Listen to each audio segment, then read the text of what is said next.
కార్యకర్తలు అధైర్యపడొద్దు, కార్యకర్తలకి అండగా ఉంటా. పేరుకే చైర్మన్ నేను. చైర్మన్ మొత్తం కార్యకర్తలే. ప్రకాశం జిల్లా గ్రంథాలయం చైర్మన్ ముప్పవరపు సుచిత్ర వీరయ్య చౌదరి అన్నారు. తన కార్యాలయంలో ప్రకాశం జిల్లా గ్రంథాలయం ఉద్యోగస్తులు మర్యాదపూర్వకంగా కలిసి శుభాకాంక్షలు తెలియజేశారు. శుభాకాంక్షలు తెలియజేయడానికి పోటెత్తిన నాయకులు, కార్యకర్తలు. సంతనూతలపాడు నియోజకవర్గ నాయకులు, కార్యకర్తలతోటి సమావేశమైన గ్రంథాలయం చైర్మన్ సుచిత్ర వీరయ్య చౌదరి మీరు అధైర్యపడొద్దు, కార్యకర్తలు అండగా ఉంటారని తెలియజేశారు. ఈ కార్యక్రమంలో సంతనూతలపాడు నియోజకవర్గ రైతు నాయకుడు ఇంటూరి శ్రీనివాసరావు, నాగులపురపాడు మండల టీడీపీ పార్టీ అధ్యక్షుడు తేళ్ల మనోజ్ కుమార్, మండల సీనియర్ నాయకులు, కార్యకర్తలు ఈ కార్యక్రమంలో పాల్గొన్నారు.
స్వతంత్ర భారతావని శభాషనే తీరుగా ప్రతి గుండెను కదిలించెను నీ పాదయాత్ర సైనిక. నవ్యాంధ్ర ప్రజావాహిని శుభం అనే తీరుగా ప్రతి వర్గము నీరాకను స్వాగతించెరా సేవకా. తెలుగువాడి ఆత్మగౌరవం సయ్యత్తు ఉంది నీతో పయనించడానికి. విజయమో వీర స్వర్గమో సిద్ధం అంది యుద్ధం ప్రజల కొరకని. సమర శంఖం పూరించు సందేహమొద్దు ఇంక సకల జనుల తీరనలు ఉన్నాయిగా.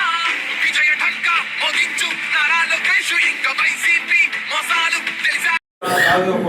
ఏదో ఉంటే మనమే దాన్ని తగ్గి మేడం గారి అభివృద్ధిలో మనం పాల్గొంచే వాళ్ళగా ఉండాలి, కానీ వివాదాలు పెంచే వాళ్ళగా ఉండొద్దని మీ అందరికీ మండల పార్టీ అధ్యక్షులు మీ అందరికీ ఆ యొక్క విన్నపం తెలుసుకుంటూ నేను చేసుకుంది వేరే వాళ్ళకి మాకు ఎలాంటి అనుబంధం ఉందంటే ఆయన మమ్మల్ని తన సొంత తమ్ముళ్ళ చూసుకునేవారు. వీరయ్య అంటే ఒక మండలానికే కాదు, ఆయన మన 4 మండలాల్లో మంచి నాయకుడిగా పేర్కొన్న వ్యక్తి కాబట్టి ఆయన శిష్యుడిగా మేమందరం చాలా సంతోషిస్తున్నాం. జరిగిన పరిణామాల్లో వాళ్ళ కుటుంబ సభ్యుల కంటే మేము ఎక్కువ బాధపడ్డాం ఏరైనా జరిగిన దాంట్లో. కానీ ఇప్పుడు మేడం గారికి అవకాశం రావడం అనేది చాలా సంతోషంగా ఉంది. ఏరైనాకి ఎలాగైతే మేము అందరం తోడుగా ఉన్నామో ఇప్పటి నుంచి కూడా ఫ్యూచర్లో మేడం గారు మంచి స్థానానికి వెళ్ళడానికి మా వంతుగా మేము ఏరైనాతో పాటు ఉన్నట్లుగానే భావిస్తూ మేడం కూడా మేము సహాయం చేస్తామని మనస్ఫూర్తి కోరుకుంటున్నాం. చైర్మన్గా నియమితులైన వదినమ్మ గారికి మా గ్రామం తరఫున శుభాకాంక్షలు తెలియజేస్తున్నాం. ఇది నేను చెప్పేది నెగిటివ్గా తీసుకోమాకండి. మా పోతవరం గ్రామం గ్రూప్లో 300 మంది ఉంటారు. దీంట్లో విదేశాల్లో ఉన్న వాళ్ళు కానీ ఎన్ఆర్ఐస్ కానీ ఎంప్లాయీస్ కానీ సో మెనీ మెంబర్స్ ఉంటారు. వేరే మన మనోజ్ అన్న చెప్పినట్టు మన విజయ్ కుమార్ గారి నాయకత్వంలో మనం ఇప్పుడు నడుస్తున్నాము. కానీ అంతకుముందు గతంలో తెలుగుదేశంలోనే విభిన్న వాదనలు ఉన్నాయి. అంటే ఇప్పుడు నేను మా గ్రూప్లో వదినమ్మ గారి పోస్ట్ పెట్టడంలోనే ఇది జస్ట్ ఐ వాస్ పోస్టింగ్ అని పెట్టారు. అంటే ఈ పోస్ట్ అనేది కట్టితుడు అంటే రికార్డ్ చేయబడి మా ఊళ్ళో నేను శరత్ శ్రీనివాస్ రెడ్డి అన్న అట్లా ప్రతి ఊరు మండలంలో ప్రతి ఊరికి అన్న తరఫున మనం వర్క్ చేసాం. అంటే ఒక రకంగా చెప్పాలంటే మనకి ఏ కష్టం వచ్చినా ఆ రోజు వేరే వాళ్ళకి అన్న అని ఫోన్ చేయడంలోనే దానికి సొల్యూషన్ ఆయన చెప్పే వరకు మనం ఫోన్ పెట్టేసినాకైనా మళ్ళీ ఆయన ఫాలోఅప్ చేసుకోమని చెప్పేవాడు.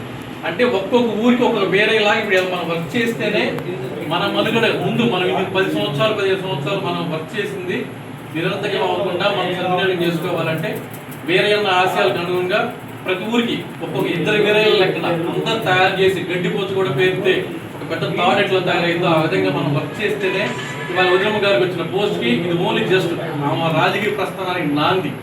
దాన్ని వినియోగించుకొని సమిష్టిగా కనుక మనం వర్క్ చేయకపోతే చాలా ప్రాబ్లం ఫేస్ చేస్తాము. ఇది గుర్తుపెట్టి నెక్స్ట్ బైఫర్కేషన్లో కూడా మన నియోజకవర్గం మారింది. మనకు ముందు ముందు చాలా అవకాశాలు ఉంటాయి. అదోటి వదినమ్మ గారికి నేను ఇచ్చే విన్నపం ఏంటంటే ప్రతి నెల మన మండలానికి సంబంధించి కానీ అంటే మీరు ఒకవేళ ప్రకాశం జిల్లా గ్రంథాల చైర్మన్ బిజీగా ఉన్నా కూడా మన మండలంలో ఉన్న ప్రతి విలేజ్ని కనీసం మన అఖిలేశ్వర సలహా ఇచ్చాడు. ఒకసారి మండలం మొత్తం అన్ని గ్రామాలు మనకు అనుకూలంగా అందరూ కూర్చొని ఎవరికి ఏ ప్రాబ్లమ్స్ నేను చర్చించుకుంటా ఉంటే కొంచెం అందరిలో మోటివేషన్ పెరిగిద్దని నేను వదినమ్మ గారికి చిన్న నా తరఫున తెలియజేస్తున్నాను. ప్రకాశం జిల్లా గ్రంథాలయ చైర్మన్ నియమితులైనటువంటి చౌదరి గారికి ఇక్కడ విచ్చేసిన తెలుగుదేశం పార్టీ అభిమానులకు వేరే చౌదరి అభిమానులకు తెలుగుదేశం పార్టీ సభ్యులకు అందరికీ నమస్కారాలు. గతంలో వీరయ్యన్న రాజకీయ చైతన్యంతో మమ్మల్ని బాగా చైతన్యపరిచి మీరు ఇలా ఉంటే కాదు, మీరు యాక్టివ్గా ఉండాలి అని చెప్పేసి కొట్లాడి మరీ రాజకీయం నేర్పేంత స్థాయి అట్లా చేశాడు. అదేవిధంగా మేము ఆయన ఏమన్నా ఏం చేసినా కూడా మేము దాన్ని పాజిటివ్గానే తీసుకొని మేము మంచిగానే ఆయనకి చెప్పిందలా చేసాము. ఆయనకి ఏ పని చెప్పినా కూడా ఖచ్చితంగా ఆయనకు మంచి పేరు వచ్చే విధంగానే మేము చేసామండి. కానీ ఆయన ఈరోజు చేయడానికి చాలా ఇబ్బందిగా ఉంది. ఇక నుంచి మీరు చేసే ప్రతి కార్యక్రమంలో కూడా మేము కూడా పాల్పంచుకొని ఈ ఎదుగుదలకు ఖచ్చితంగా పాటుపడతామని చెప్పేసి సభ్యులుగా తెలుసుకుంటాం. కనపర్తి ఎంపీటీసీ గారు, నేను ఈనాడు చేస్తాను.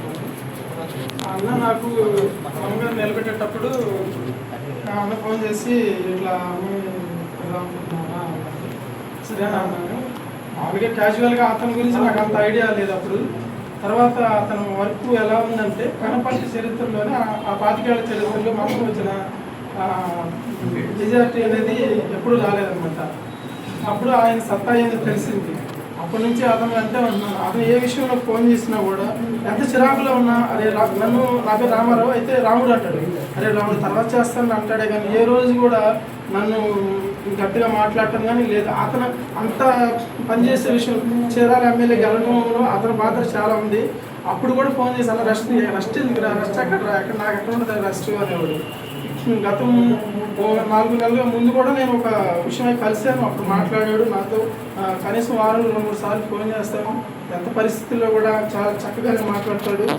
లేపటం అనేది నాకు సొంత అన్న కోల్పోయిన బాధ అనేది నాకు అప్పటి నుంచి కూడా ఇప్పటి వరకు ఉంది. మేడం గారి శుభాకాంక్షలు తెలియజేస్తూ మీరు అన్నంటే ఉంటామని చెప్పేసి నేను అసలు అనుకున్నాను, అమ్మ లేడు కదా నా సమస్యలు ఎవరికి ఏ సమస్య వచ్చినా ఆయన దగ్గరికి వెళ్తారు కదా, ఇప్పుడు ఎట్లా పరిస్థితి అనుకుంటా ఉన్నాను. మీరు ఉన్నారు కాబట్టి మీకు అండగా ఉంటూ పార్టీకి పనిచేస్తామని తెలియజేసుకుంటున్నాను.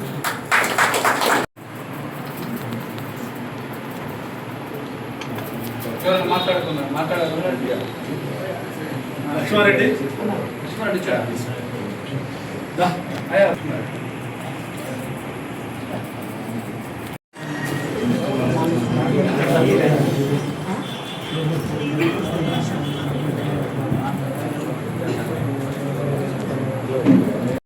ఇది మనందరి విజయము. ఫస్ట్ మీరు అందరు స్వీట్స్ తీసుకోండి. తర్వాత నేను చెప్తాను. అందరికీ నమస్కారం. నన్ను గ్రంథాలయ చైర్మన్గా ఎన్నుకున్న నారా చంద్రబాబు నాయుడు గారికి కానీ మా యువనేత లోకేష్ అన్నకు కానీ నేను కృతజ్ఞతలు తెలియజేసుకుంటున్నాను. అలాగే సహకరించిన జిల్లా నాయకులందరికీ కూడా నేను కృతజ్ఞతలు తెలియజేసుకుంటున్నాను.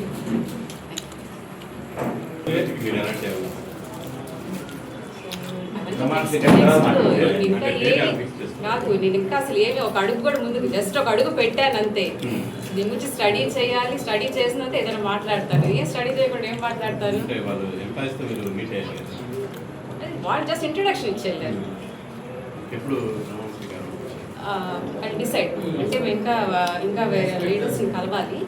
కలిసినంత వాళ్ళందరికీ అప్రోప్రియేట్ డేస్ అన్ని తీసుకొని ఒక డేట్ కన్ఫర్మ్ చేసి చెప్తాం.